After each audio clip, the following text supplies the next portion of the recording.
Assalamualaikum warahmatullahi wabarakatuh. Salam guru penggerak. Perkenalkan, nama saya Vinda Prestiani, calon guru penggerak angkatan 7 Kota Padang. Saya berasal dari SMA PGRI 2 Padang. Di sini saya akan mempresentasikan koneksi antar materi, kesimpulan, dan refleksi modul 1.1. Melalui kegiatan kali ini, saya akan mencoba merefleksikan diri saya dengan 3 pertanyaan. Yang pertama yaitu, apa yang saya percaya tentang murid dan pembelajaran di kelas sebelum saya mempelajari modul 1.1. Yang pertama yaitu guru lebih dominan daripada peserta didik atau teacher center. Di sini saya percaya bahwa kegiatan pembelajaran itu adalah milik saya. Pembelajaran itu akan berhasil jika prosesnya saya yang menentukan, tanpa memperhatikan apa keinginan anak, sehingga anak cenderung pasif, tidak menikmati proses belajarnya, dan cenderung tertekan. Yang kedua, saya beranggapan bahwa anak bagaikan kertas kosong. Saya percaya dan berasumsi bahwa saya berkuasa sepenuhnya. Saya bebas melakukan apa saja, padahal anak dilahirkan membawa bakat dan potensinya masing-masing. Yang ketiga, saya hanya mengukur aspek kognitif. Karena saya percaya bahwa pembelajaran dikatakan berhasil jika siswa mampu menjawab soal tanpa mementingkan nilai efektif dan psikomotornya. Selanjutnya, saya hanya fokus pada KKM.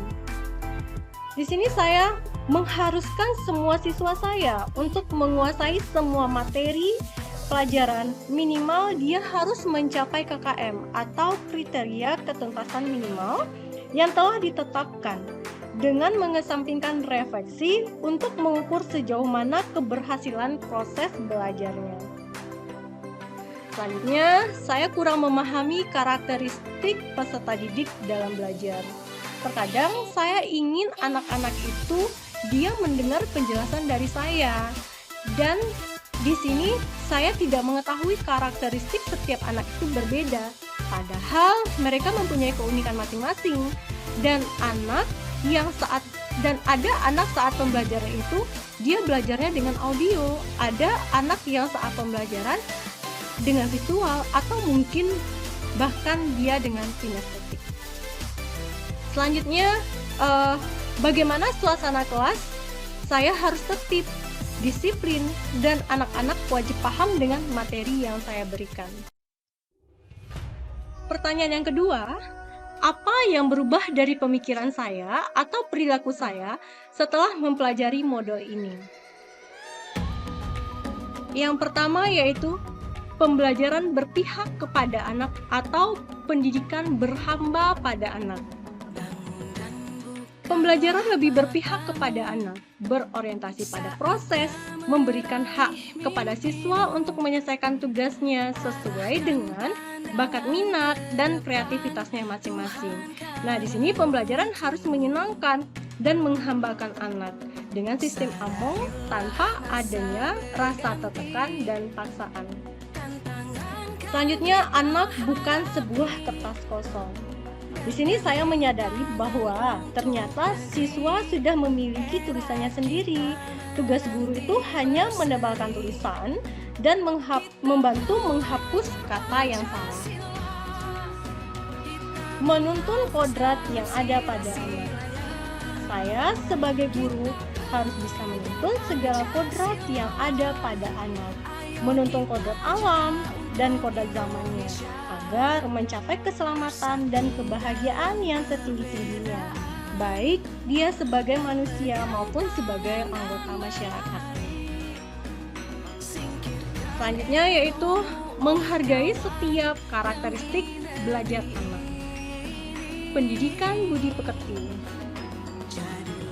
Budi pekerti itu merupakan kodrat setiap anak, sehingga saya sebagai pendidik perlu memahami kodrat itu dan dapat mendampingi tumbuh kecakapan budi pekerti anak dalam kegiatan pembelajaran yang dialaminya.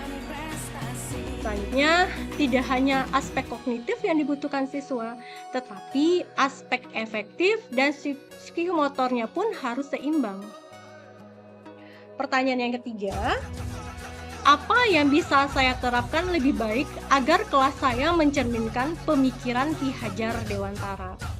Yang pertama yaitu saya mencoba memberikan kebebasan kepada siswa dalam mengerjakan tugasnya sesuai dengan bakat dan minat siswa, bebas untuk berpendapat dan mencari informasi dari sumber belajar manapun.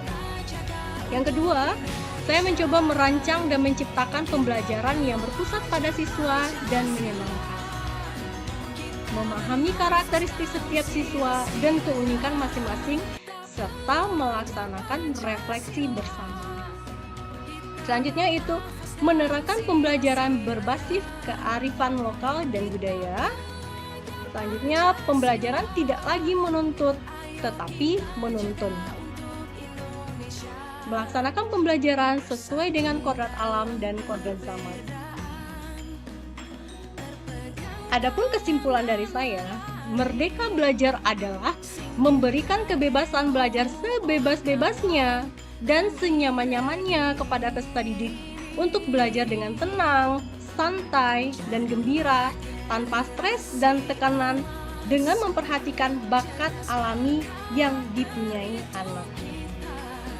Demikianlah koneksi antar materi, kesimpulan, dan refleksi modul 1.1 dari saya.